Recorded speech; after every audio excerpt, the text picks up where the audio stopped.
ରହିଗଲିଣି ଆଜି ମତେ ଫେରିଯିବା ପାଇଁ ପଡିବ। ଚାରେ ଧନ ତୁ ତ ମା କୋଳକୁ ଯା, ମୁଁ ମୋ ବାଟରେ ଯାଉଛି। ଏମିତି କଣ କହୁଛୁ? ତୁ ତ ତା ମା। ନା ମୁଁ ମା ନୁହଁ, ସରକାରର ମତ ବଡାଟିଆ ମା। ନେ ମିତ ତୋ ପୁଅକୁ କୋଳକୁ ନେ।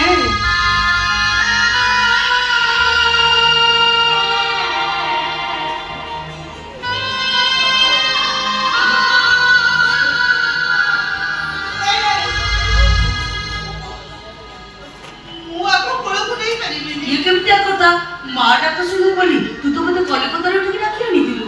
ତତେ ସେତେବେଳେ କଲିକତାରୁ ଡାକି ଆଣିଥିଲି, ସେତେବେଳେ ମୋ ପାଖକୁ ଚିଠି ଆସିନଥିଲା। ଆଜି ସକାଳୁ ସକାଳୁ ଚିଠି ଆସି ପହଞ୍ଚିଲା।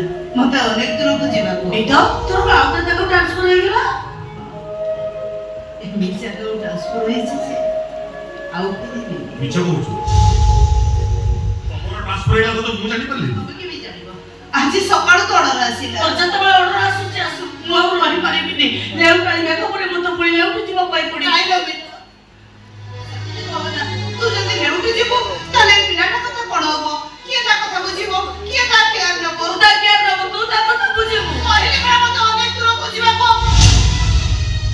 ଏତେ ଦୂରକୁ ଯିବି ଯେ ଆଉ ଫେରିବିନି। ତା କଥା ବୁଝିବି, କେମିତି ତା କେୟାର ନେବି? ତମ କଥା ଉପରେ ମୋର କାହିଁ ସନ୍ଦେହ ହଉଛି। ଡେପୁଟେସନ ନାହିଁ, ଟ୍ରାନ୍ସଫର ନାହିଁ, ତମେ କହୁଛ ଅନେକ ଦୂରକୁ ଯିବ। ଆଉ ଏତେ ଦୂରକୁ ଯାକ ଫେରିବନି?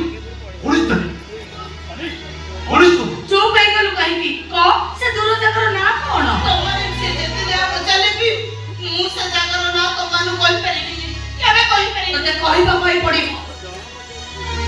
ଯଦି ତୁ ମତେ ଭଲ ପାଉଥିବୁ ତାହେଲେ କହ, କଣ ହେଇଛି ତୋର? ତତେ ମୋ ନିୟମ କହ। ମତେ ୟୁଟରସ୍ କ୍ୟାନ୍ସର ହେଇଛି।